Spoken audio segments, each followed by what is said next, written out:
Welcome to the show. We share great physical therapy conversations so busy PTs can feel connected to your profession. That's what I hope you get out of this. Exciting show today. This is really, really cool. We've got Penny Goldberg on the program.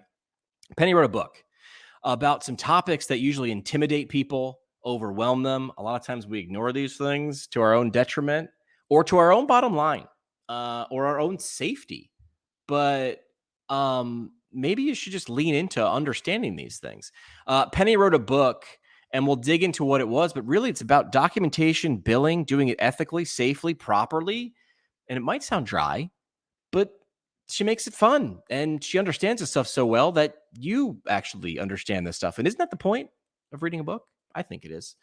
Somebody else that understands billing is Physiotech. They support the show. They asked this rhetorical question, or I asked the rhetorical question. Would adding an additional $290 per patient per quarter help your clinic? Of course it was.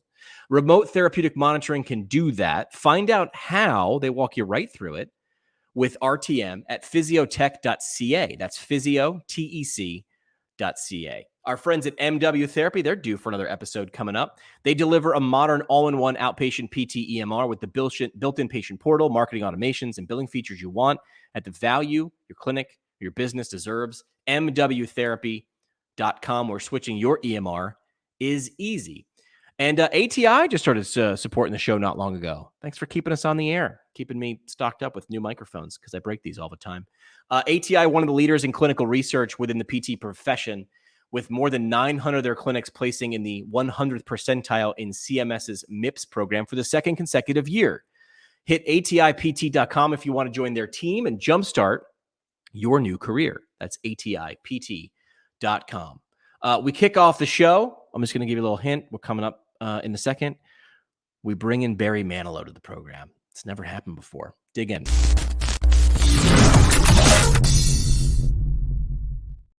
Penny Goldberg, welcome to the podcast. Thanks for having me. I like to get the deep questions out of the way first. Okay. I heard that you are a Fanilow.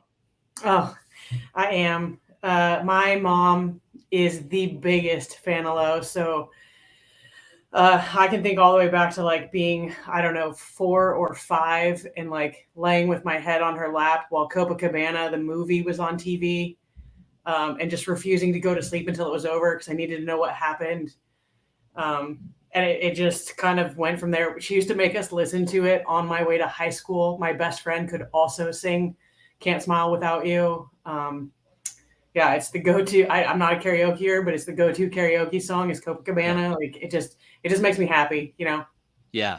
So I'm going to give you a Barry Manilow lyric that I thought about before. Yeah, I didn't study. We hit record, and what I was looking for was lyrics that resonated, like some quality Fanilow lyric that resonated also with PT. And I feel like this song or these sets of this group of lyrics does it. And it was, it really was, even now when there's someone else who cares, when there's someone home who's waiting just for me. And I feel like Barry Manilow gets right to the heart of the matter. That feels like a very PT set of lyrics. Yeah, that's a great song. Why'd you become a PT? Sometimes I ask guests this before we hit record, but I didn't know the answer to that. So, like for you, what was the path? So I never wanted to be a PT. I went to PT school to be a better athletic trainer. I felt like 10 plus years ago, I didn't go to PT school until 2010. So I had been an athletic trainer for 10 years prior to that, 11 years prior to that.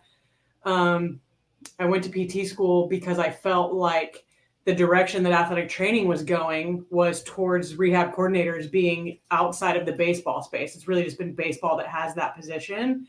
I thought that universities were going to go that path. It's the one that made sense to me. It all kind of ties together with the book, but I thought that starting to look at pathways for reimbursement made sense in the Division I setting where those departments don't have money and can't pay, for the athletic training staff that they needed, that was going to be an alternate revenue stream. And then it just hasn't played out that way. That, it wasn't just me having a wild idea. It was the discussions that were going on that seemed to be the direction that people thought it was going to go. So I thought I'd get a head start and go to school and have the degree, and be able to have billable time.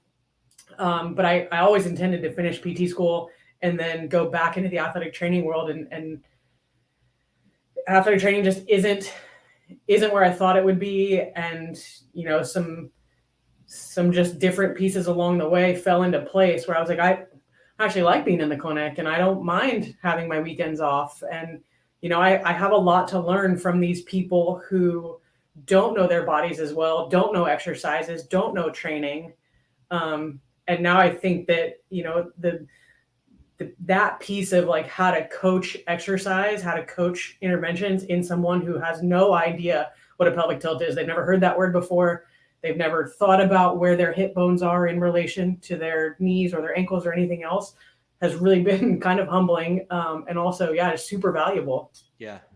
You've got a pretty creative and innovative role anyway. I'm going to make sure I get this right. Innovation champion. Yeah. Like help us understand what that means and like what you get to do with it. And then I'm sure there's some people out there like, yeah, I want to be that too. Yeah. So I work in a clinic that is not PT owned. We are owned by a single owner, really. He owns a gym. We have 100,000 square foot gym space right next to us.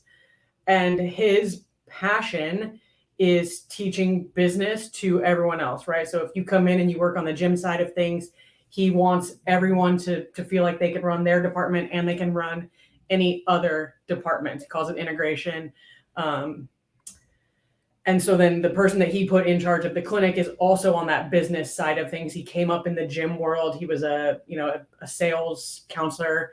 And so he brought that to the PT side of things and said, what if we teach our PTs how to run a business? What if we kind of let them have a little bit of free will in what they do? So we are super open in this clinic to any and every idea that either works for the PT, works for the clinic, or is mutually beneficial. So if you have a program that you want to start, balance and falls, decreasing the risk in the elderly population, right? And you have a plan and you want to group it and, organize a package and you want to sell it to people or you want to lease it to the clinic, we will help you design it. We will let you pilot it with our patients.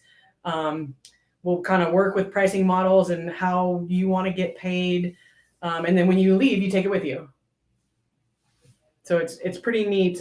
We've had, a handful of therapists come in and really be part of that. We talked about this at CSM, that it really has to be the right person. We've also really done this wrong by trying to force somebody into that role, by trying to say, this is the program that we need. We hired you because we think you're a great therapist. And then can you also run this program? And that went terribly. So right. It's certainly got to be someone who has some entrepreneurial spirit to start with. But if you have ideas, we will nurture them and develop them and test them and tweak them and get them ready to go so that if and when you're ready to launch that program, it's yours. All right. So you alluded to the book, right? And when people write things, I'm typically amazed because I don't hesitate at all to pat myself on the back when I read a book. So when someone writes a book, I'm usually like, wow, that sounds harder and more difficult because I know how hard reading a book can be. So let's start like super macro. Like, why did you decide to write a book? It's probably not an easy process. And then describe like overview, because we're going to dive in. I'm going to sort of like we're going to play like batting practice. I'm going to pitch you some of the ideas in the book and you can go deeper. But right now, surface level, why'd you do it? Who's it for? What does it allow that person you designed and wrote the book for to do or become? So we did it to help PTs and ATs. Kind of the one big conversation on Twitter was sort of the catalyst. It had been floating around in the back of my head. And then some conversation about billing. Nick is my co-author. He can tell you exactly what the conversation was. I don't remember exactly which one it was, but I think it was the one that led to the first time that I was on the podcast with you, where we were talking with Craig Pfeiffer about some business type things. And then the more those conversations went on, the more it became apparent that a lot of PTs just kind of go through the motions when it comes to insurance and billing, and they don't really understand the process. And then on the AT side of things, ATs are constantly trying to show their value, and they do it through kind of using a reimbursement model for what they do. And they almost all do it incorrectly because they don't have any training in the codes. They very, what's the word? They have very valiantly tried to learn it all themselves. right? With not a lot of guidance, with no one in the profession who's really billing for their time, even though they have some ability to do that depending on the state and the payer.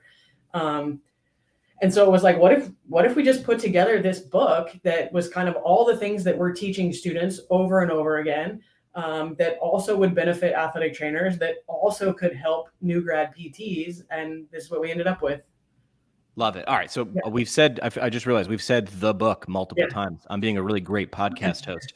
It's called The Insurance Roadmap for Rehab Providers. Did I get that right? Yes. And it's on Amazon. Like, you made something that's now on like on Amazon. It's the coolest thing. It has got to be the coolest thing. Yeah. When the proof came, I was out of town. My boyfriend, had to open it up and send me a video because I was like, I can't wait 3 more days to see this. Right. And I was like, I can't, you just have no idea. If you've never done that before, you have no idea what the numbers that they're throwing out mean, and bleed lines and this and that. And so I'm like, it looks awesome in the proof, but I have no idea if the pages are going to be cut off. Like, I can't even print on letterhead with a copy machine, let alone, publish a book. But it turns out it was pretty good. All right. So let's dig in. Let's just do some mini lessons, right? I mean, you got to go deeper. That's why you wrote a book. There's enough information that's book worthy. And we'll put the link in the show notes if they want to take a look and grab the book. This is a resource. It's going to help guide you. So let's talk about the difference between upcoding and billing for what the patient needs, right? One feels like it might have like a negative connotation on it, and one feels like why we show up as PTs or ATs. Let's talk about, like, how do you describe that? Or when that topic comes up, where does your head go? So for me, in my very personal experience, right, I had an exercise specialist, right? That's what we call techs in my clinic. So who was working with a therapist who doesn't work here anymore. The tech doesn't work here anymore either. He just graduated from PT school. But he said, we're going to start doing stim on everyone. And I said, why? He goes, because we can bill another code. Right? Well, that's not why you do stim. Right. Like, you do stim because people need it. They're having pain, they're having trouble with contraction. Like, there's any number of reasons why it could actually be an important treatment, but just because you can bill a code is upcoding. And unfortunately, that is still a super common practice when it comes to the untimed codes in particular, right? They don't pay very much, but they're another $7 to $10 to $12. Pile it on, people man. are tacking on with the argument that if it feels good, why wouldn't you do it? I'm like, well, I wouldn't do it because it's not ethical. Like, because then I'm not, we sometimes forget that as providers, we also have a contract with the insurance. It's not just the contract that the patient has. So in my contract with the insurance, I also agreed to do what was medically necessary. And I agreed to document it the way that they want me to document it. And they in turn said they will pay for it. So I have a responsibility to my patient to do the things that are necessary, that are justifiable, that I can argue for if somebody pulled me into court and said, why did you do this? And a lot of the times when it's the argument of, well, it feels good, the patient likes it. That's completely in opposition to the definition of medical necessity that says you can't do it just because the patient or the provider wants to. Right. Also, you can get stim on Amazon for $30, right? So, yeah. Well, let me toss this one out there. There's no set number of minutes that a patient needs. When someone says that, what goes off in your brain? Yeah. So we have a lot of patients who say, when we're like, okay, you're done. Like, I think we're gonna call it a day. And they're like, well, my hour's not up yet. I'm like, well, who told you get an hour? Like, this isn't an hour-long appointment. It's a what do you need appointment. We've done enough work to be done. I think that's another mindset that comes from the idea of people being told we need to get to 5 units, we need to get to 60 minutes, we need to get to 4 units. In Florida, it would only be 4. That some of the bigger kind of box type PT clinics have perpetuated that idea. I don't think they all do it. I don't think it's fair to necessarily label them all that way, but I think that that's where it came from. Is that we need to get while the getting is good. Right. And really that's not what matters. What matters, again, is medical necessity. So the patient needs what the patient needs. Sometimes they only need 15 minutes of soft tissue mobilization, and then really they can do the rest of it on their own. And we should feel comfortable telling them that that's the appropriate amount of treatment. Okay. Next topic I want to hear your take on, because this never come up on the show before, and I've done more than 1,100 episodes, but it seems so simple, but I want you to dive in, right? So Okay. I've never signed a contract with an insurance company as a person, as a PT. But there are these organizations, payers, right? Insurance companies, and your state, right? Because you have a state practice act. You're licensed by your state here in the US. Yeah. And I never thought about it quite like this, but each payer has rules. They write them down in a contract and you sign them. So you agree to those set of rules. And your state practice act has rules and regulations. And you got to know both. It's on you to really just not just sign those things, but to actually know what is in both sets of rules to be able to bill and treat legally and ethically. And I don't think a lot of people pay attention. I mean, I feel like when I say that, it's like, duh, but I would bet there's a decent percent that have never looked at their state practice act or the defined print of a payer contract. Well, so I don't know the answer to this, but depending, I think most states have a laws and rules test, right? Have a jurisprudence exam. I think a lot don't. Okay. So, I mean, that would be the number one reason why I think people look at their practice act, right? They're forced to study it. But even then, I don't think anyone's learning it per se. Right. And on the insurance contract side, unless you ask, it doesn't matter who you get hired by, small clinic, big clinic, major PT provider company, unless you ask to see it. And even then they may not know where it is. It's probably going to be hard to find. What's a little easier to find are the medical coverage guidelines for the payer. Right. So if I want to look up Blue Cross Blue Shield of Florida, I can't necessarily see the contract that my clinic signed, but I can see the Florida Blue medical coverage guidelines. And in those guidelines, it tells me what they'll cover. It tells me how they want it documented. It tells me how they define the codes, because they use the CPT code, the 97110, the 97112, but they don't always have exactly the same definition. So that's all in the medical coverage guidelines. And you are responsible for knowing both, because if you were to have a claim brought up against your license that you were billing unethically, that you were treating patients for more time than you should, or whatever it may be, ignorance is not a defense. And that is definitely made clear in PT school. I don't know if the implications of that ever are, but certainly you're responsible for knowing both sides to the story. The Medicare coverage guidelines are super easy to find. They're in chapter 15 of the beneficiary manual that is easily Googleable. It's just not easily digestible. It's a different language. Right. And you have to read it. And every time you read it 100 times and you'll get 99 different messages out of it. What exactly does that mean? Like, do I need to have a signed plan of care? What if they've already seen the doctor? What if it's been 30 days? How long do I have? There's some grace periods written in there, and it just is, it's confusing, certainly. But it's not impossible.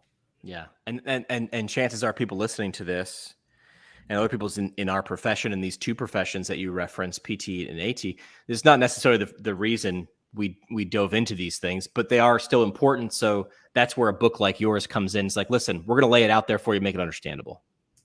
Right. So, I currently have a student right now who is on her second clinical.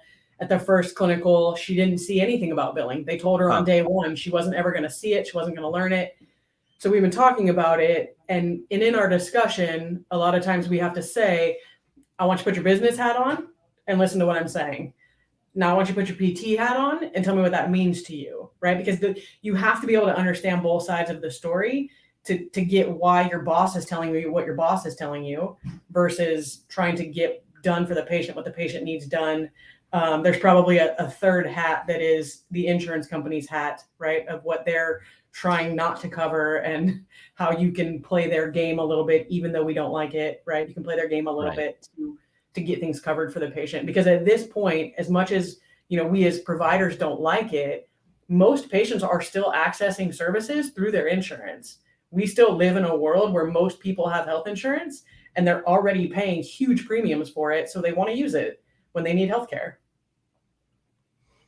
All right, I'm going to toss this out here because I think when I read it, I was like, oh, I don't think I knew that. All codes are not paid the same. More skill equals more money. I just figured, I think maybe I thought like most people are, I'm assuming here, which is like a code is a code is a code. Like, help me understand this. Yeah, so there's 3 things that go into a code: your location, your geographic location, your skill, the PT skill, and then the type of clinic, right, also plays into it. So it ends up being a relative value unit, which is a multiplier that they put towards the dollar amount. So let's just use aquatic therapy is the really easy one. If you have a pool, you get paid more money for providing aquatic therapy because it's assumed that that's a higher level skill, because that's not something that's taught right in PT school. But it also costs more to have the pool. Right. So the code pays better. Huh. Right. Then, if you have the pool in LA, in Chicago, in New York, then you're getting paid more than if you have it in Gainesville, Florida. And that holds true for all of the codes. Now, just to further complicate this, in the Medicare's rule or CMS, you get paid a decreased percentage of those codes if you bill the same code twice, right? Or you bill multiple codes in the same day. So I'm going to get 100% of my first code. And then in my second code, they're going to go, well, we already paid you the practice expense. Like, we already paid you for the electricity, for the pool, whatever it is, right? We paid you the piece that keeps your clinic open. So you're going to see a 7.5% approximately decrease in the second code. Then you're going to see it again in the third code and again in the fourth code. So interestingly, Medicare incentivizes you to treat more patients for less time if you have your business hat on, right? Because I can see 2 patients for a 30-minute, $60 session, or I can see 1 patient for a 60-minute, $100 session by the time that multiple payment reduction has gone into effect. Wow. This was definitely not taught in PT school. Right. I didn't know a lot of these things. That's why they're jumping out at me. Really easy for me to see, like, wow, these aha moments. How about this one, which I'm sure a lot of students, no, I'm going to say a lot of students or practicing PTs, you can't just work on something because you want to, or the patient wants to. There has to be medical necessity. Now, when I say that, it's like, well, obviously, but how many times do we say, let the patient guide the treatment, or what do you see? You treat. So help us understand, because it seems simple, but it also seems a little confusing. Okay, so let me qualify that. You can work on whatever the patient wants you to work on, or whatever you feel like needs to be worked on without medical necessity, if the patient is willing to pay cash. Got it. Right? If you want to go through insurance, you have to follow the insurance rules. And the insurance rules say there has to be functional limitations, that it has to be something that has to be so of enough skill and complexity, or enough sophistication, that the task that you're asking the patient to do, they can't do without your eyes, your ears, your hands, whatever it is that you're providing them, that makes that so that it becomes that skilled physical therapy that we do learn about in school. I would argue, and I think Nick would too, that you can take almost anything and find medical necessity. You just have to work a little harder for it, right? You have to add some intensity to the task that you're asking them to do. If they can get up and down from the chair, that's fine. Like, can they get up and down from the floor? Can they get up and down from the floor without using their hands? Can they do it while they're holding, a 10-pound weight that's simulating a baby? Whatever it may be. Can they bend over to put that child into a car seat? The more complex you can make the task, the more likely you are to find the medical necessity that's probably there. You just have to work for it a little bit. Yeah. All right. Last thing I'll throw out from the aha from the book. Again, it's in the show notes if you want to take a look. The insurance roadmap for rehab providers. Most people are spending too much time on daily notes and not enough time on progress notes. Right. Why is that? You've got some interesting insights. And then, Dan, what should we do about it? Obviously, buy the book. Right. So there is a section in the book that's not on billing, coding, or insurance, right? That's just kind of on documentation, right? What have we picked up? What are the highlights of documentation that need to be included? And this is part of it. Your daily note is simply a record that the patient was present. It doesn't need to say a whole lot more than that, but most people hopefully learned in school and on their clinicals that patient tolerated treatment well is not good enough. That's not good enough, because come the 10th or 12th note, when that progress note is due, patient tolerated treatment well doesn't tell you anything about what they did. But you don't need a super in-depth description of interventions, of why you did them, of how you did them, how you're going to progress them. That doesn't need to be in every daily note. That's what the progress note is for. Your daily note needs to say the patient was here, they're doing their homework, they're feeling better, this is their pain level today. Your objective needs to list what they did, right? And that list needs to be only as in-depth as is necessary to justify your billing. Yeah. Right. It needs to show an appropriate amount of minutes, however you choose to log that. And then your assessment is the piece that needs to have some sort of comment on how the session went beyond it went well. Right. Patient tolerated well. Come on. Right. But it only needs to be one sentence. It doesn't need to be a comment on every single impairment, on every single intervention. Because over 10 visits, you could comment today on how they got up and down from a chair, and you can comment 2 days from now on how they got up and down from the floor, and you can comment next week on how they tolerated the stairs. And then all of a sudden on the 10th visit, you've got 10 sentences that make up your progress note assessment, and you're good to go. You have some insight too. We'll go deeper on just notes. You said, listen, it's like clockwork. You can predict this before a new student even walks in. And if it never gets fixed or changed or addressed, that person graduates and goes out into the world. And that's where we see a photocopy of a photocopy in terms of documentation. You said it's like clockwork. You can predict it. When you get a new student, you ask them if they know codes, and they typically don't. You ask them what they might need to put in a document for a progress note. That's different from a daily note, and typically they don't know the difference. But the part that really bothers you, you say, is that they want to know. Right. They want to be prepared. I mean, typically PT students are overachievers, right? We want to be prepared. They tell us all the time before you go on clinical, relax before you go to PT school. Don't study, relax, take that time, enjoy it. And what do? We go and start studying anatomy just willy-nilly, right? Absolutely. So where should this be? Right? It should be before they're clinical, but since it's not a lot of the time, because a lot of times schools will say you'll learn that particular skill when you get to your clinic, what should PT students specifically do about it? Well, they should obviously buy the book, right? Because that's what the book is for. But the book was kind of, in its, creation as we were going through this, and we thought about all the different places where it might be applicable. When I was in PT school, we had a prep for internship class, and that's where we learned a little bit about documentation, a little bit about billing. I still have nightmares about the day when we tried to learn the difference between objective and assessment, because the person who was trying to teach it to me was not using words that I understood. Right. And I was equally not using words that she understood to ask my question. So the book was kind of to give clinicians, to give CIs a tool to be able to guide what the students maybe need to know at its most basic levels. Because absolutely the students are coming in and they're saying, oh no, I don't know anything about billing, but I really want to learn that. And as we evolve into a profession that has a lot of people who have a side hustle of mobile PT, even more want to know it, because they need to know billing, right? Because they're not in a hospital setting.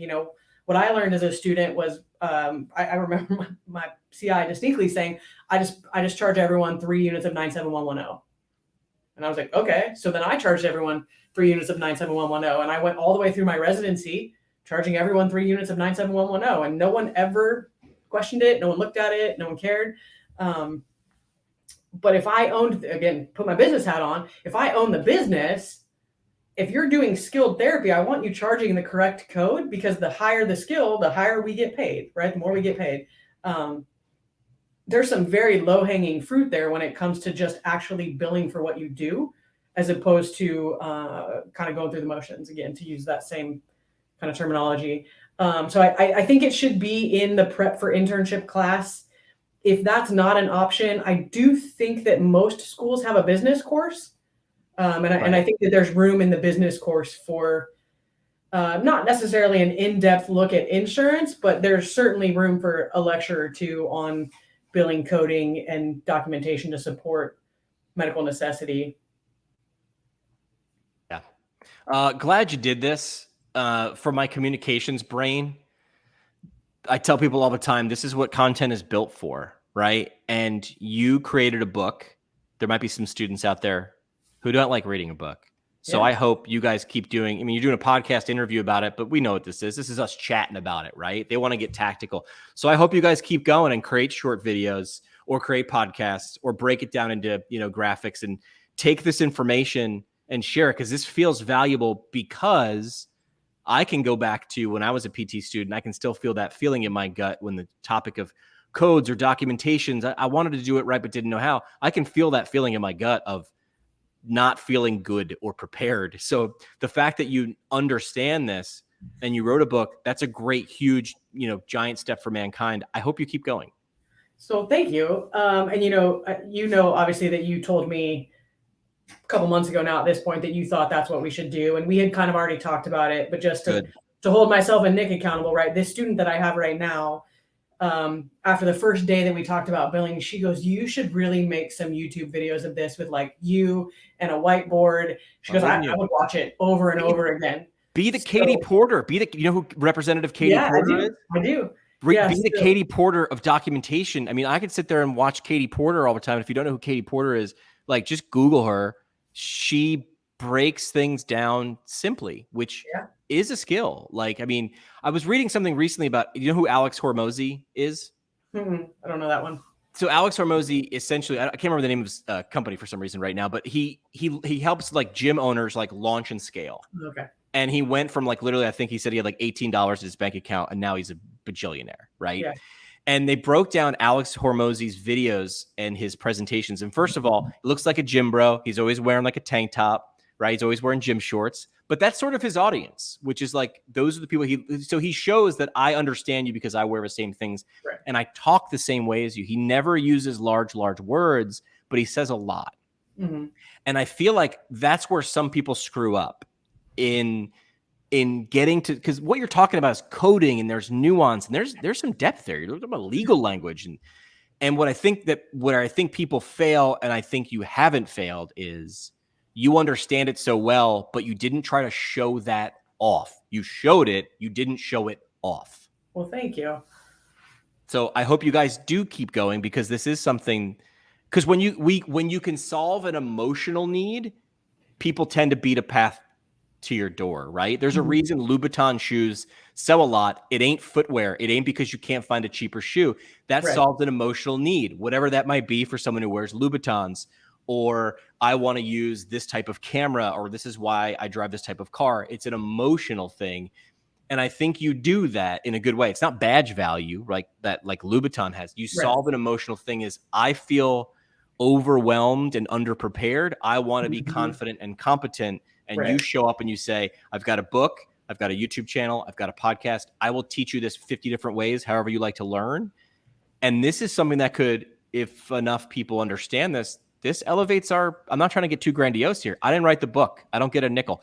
This could elevate our profession and help people and help businesses do things right.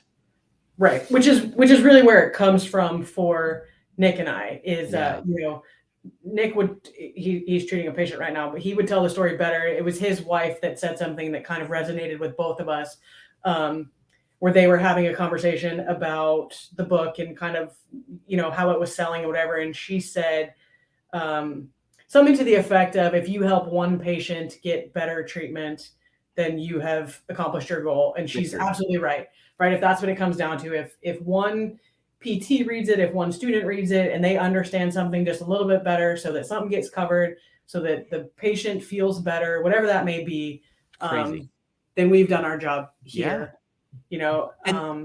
And that's the way to scale communication, right? Because it took ballpark it. How long did it take you guys to go from idea to finished product when you saw the proof on Amazon? Like, ballpark it for me. Just about a year. Okay, so you spent a year, but that is going to the power of content is you could have one person look at it a day, right? For 365 days, that's 365 people, or you could have 100 a day, because you put all that effort into one really great resource. I mean, look at this stupid podcast that I started because I felt overwhelmed and intimidated. I was like, I don't know. I guess I'll just grab a microphone and start asking people questions who are smarter than me and shutting up long enough to have them answer.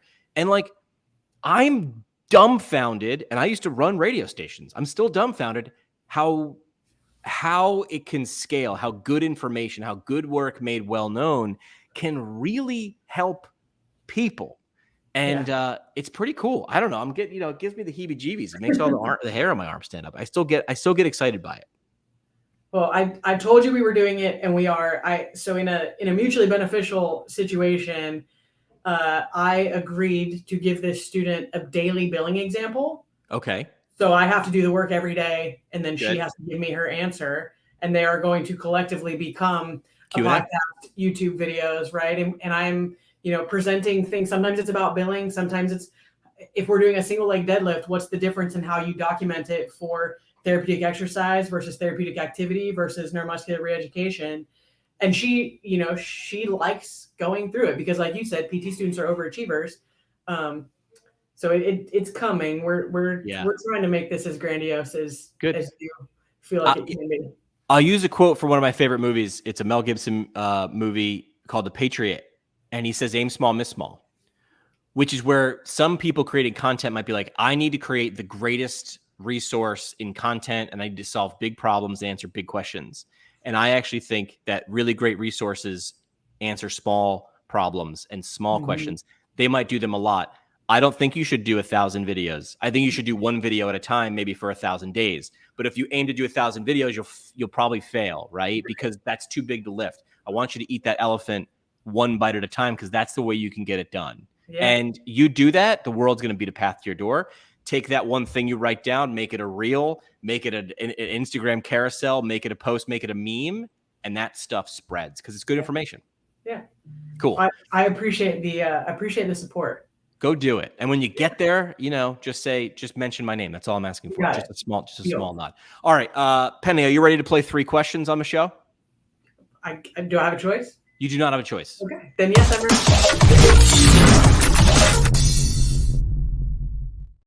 All right. 3 questions brought to you by our friends at Owens Recovery Science, a single source for PTs looking for certification in personalized blood flow restriction rehabilitation training. That's BFR, as the cool kids are calling it. If you want to add it to your clinical practice, plus the equipment you need to apply it properly, get certified and find out more at owensrecoveryscience.com. We shuffled up the question deck for Penny today. None of them have anything to do with Barry Manilow. Oh, dang. You can answer them as a Manilow. First question, who is the best boss you ever had, and what made them the best? Who is the best boss you ever had, and what made them the best? Think back. Yes. So I think I've been very fortunate that I haven't had that many bosses. But the best boss I ever had was Carolyn Greer. And she is the former head athletic trainer at the University of San Diego. She was the first female head athletic trainer in Division I. She held that role for 30 plus years. Wow. She wasn't always kind, but she was such a big thinker. She believed in what she did, and she believed in everybody that she worked with. So she pushed everyone a little bit more. She was also very humble. So the distinct conversation that I remember with her was, I asked her one day while we were in doctor's clinic, and I was listening to her talk to the team physician, and I just did, I was right out of AT school. I didn't know a lot of the words and a lot of the stuff that they were talking about. And I said, at what point in your career did you feel like you knew more than you didn't know? And she's 20 years into it at that point. She goes, I don't know. I'll let you know when I get there. Oof. And I was like, that is a super important thing that I'm just going to store in the back of my head and keep it there. I just saw her when I was in San Diego for CSM. Like, we have kept in touch it's been almost 20 years since I worked for her. She continues to be a great mentor. She continues to be a resource. And she just has been that kind of role model, right? She was a woman doing all the things when women weren't necessarily doing those things. Yeah. So yeah. And she forced me to learn things that I didn't know I wanted to learn or needed to learn. In fact, she is the one who made me learn insurance. So you saw it coming. Some good insight. Yeah. All right. Second question on 3 questions. What is something you love that is just vintage? What's something you love that is just old school vintage that you just love it for no reason? I just love it for no reason. The answer could be Barry Manilow. It's not Barry Manilow. The first thing I thought it was New Kids on the Block, but it's not that. It's bubblegum. Bubblegum. Yes. And I know it's unprofessional and it seems ridiculous at my age, but if I am in the car by myself, I have a piece of Bubblicious preferably, but sometimes I can only find Hubba Bubba. Sometimes I can only find Double Bubble, but I just love to chew bubblegum and blow bubbles. And it just makes me happy in a way that I can't explain, but it's old school to me. All right. Third question on 3 questions. If you could install one piece of advice, like in their operating system, into a baby's mind, you're going to put something in their brain, install it from day one so they just know it. What advice would you give? If you could install a piece of advice into a child's mind, a baby's mind, what would you put in there? The lyrics to Copacabana. Right. The very important lyrics to Copacabana. It gets better.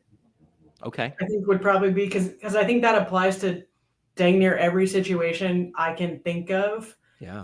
When it's good, it also gets better.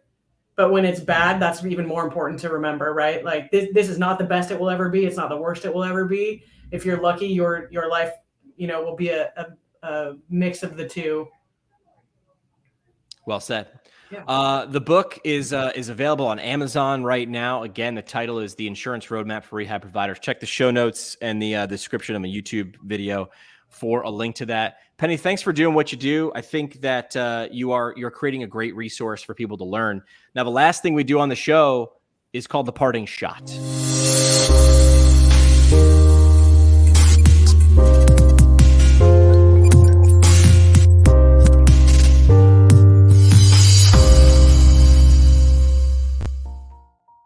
All right, parting shot, your last chance for a mic drop moment or a soapbox statement, brought to you by the Academy of Orthopedic Physical Therapy. They're the leaders in orthopedic PT with their great resource, Current Concepts of Orthopedic PT, available right now in their 5th iteration. It's another great resource like your book. Takes you from wherever you are in your career as an orthopedic PT and says, listen, if you want to take that OCS exam, we'll get you to the starting line of that exam, confident and competent. Find it online at orthopt.org. Penny, your parting shot. You have the stage and the camera. What do you want to leave with the audience today? Okay, so I want to go back to your last question for just a second because I thought of something else that is not my statement, but I think it's something that's really important, and it is it's a Jess Sims thing, right? She's a Peloton instructor. She's a Nike athlete, and she ends most of her classes by saying, "You can be a work in progress and a masterpiece at the same damn time," and I think that that's also a really important message. I don't want to leave that out. But my parting shot is that there is a secondary value to all of this in that as PTs, we talk a lot about not getting paid what we think we should get paid and how to do those salary negotiations that we're not taught in school. Everyone on Twitter will get behind you and say, you have to know your value. You have to know your worth.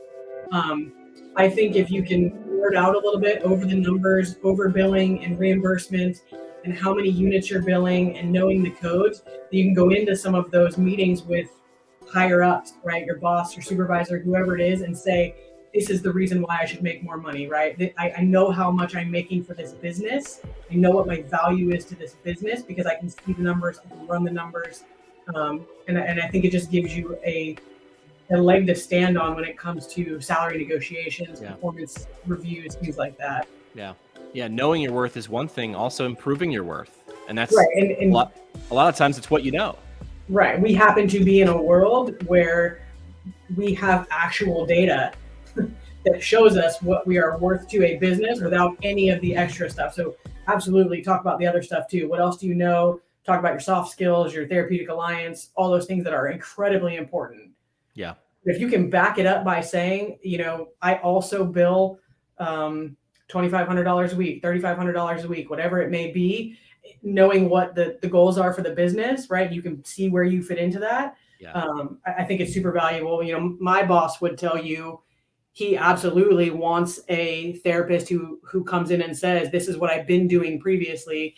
And I can tell you, we just got a resume from a girl coming from Miami. I've seen a ton of resumes in my lifetime. This is the first time I've ever seen someone say in their cover letter, I'm comfortable seeing 3 patients an hour. Right. So she set that expectation up front. This is what I've been doing. This is what I'm comfortable doing. Right. So that when we had a conversation, I could say, tell me what you know about billing. Tell me, how are you figuring out where your minutes are going when you're seeing 3 people in an hour? How much help did you have? All sorts of things that came out of that question. But I do think we're moving, into this, as much as we don't like it because we want therapy to be a soft profession. Right. We want to be on the art side. the science side still has metrics, and that as long as we live in this insurance world, and to be honest, even if we weren't in insurance, you would still want to make money. You still have to make enough money to live. You still have to know how many patients you need to see to break even in your own budget, right? Versus a business budget, right? And so you have to understand these numbers. How much is a unit worth? How much, how many patients do you need to see in a day to buy the Louboutins, right? Correct. Like, what does it come down to? So I think that instead of being scared of these numbers, we should embrace these numbers. Lean in. Yeah. Lean in and learn them and do them right. Do them properly. And that's what I feel like your book is like saying, listen, you should lean into it. I'm going to make sure this isn't scary. I'm going to make sure you're doing it right. Right. Well said. Well, Penny, thanks so much for coming on the show, and thanks for doing this and sharing your time. Well, I appreciate it. Thanks for having me. All right. They say the best conversations happen at happy hour. Thanks for coming to ours.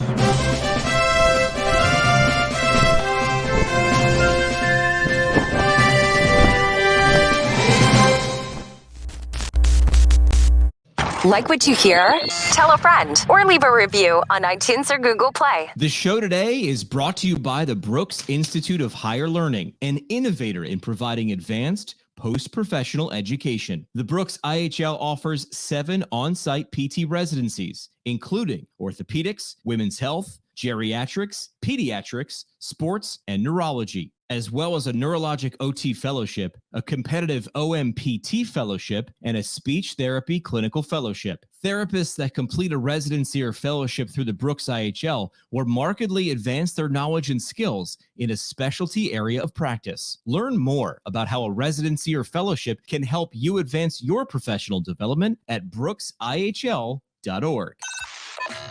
Our home on the internet. PTPintcast.com. Created by Build PT. Build PT provides marketing services specifically for private practice PTs. From website development and hosting, providing content marketing solutions for PT clinics across the country. See what Build PT can do for you today at buildpt.com. The PT Pintcast is a product of PT Pintcast LLC. It is hosted and produced by PT Pintcast CEO Jim McKay and CBO Sky Donovan from Marymount University. We talk PT, drink beer, and record it. This has been another pour from the PT Pintcast. The PT Pintcast is intended for educational purposes only. No clinical decision-making should be based solely on one source. While care is taken to ensure accuracy, factual errors can be present. More on the show at ptpintcast.com.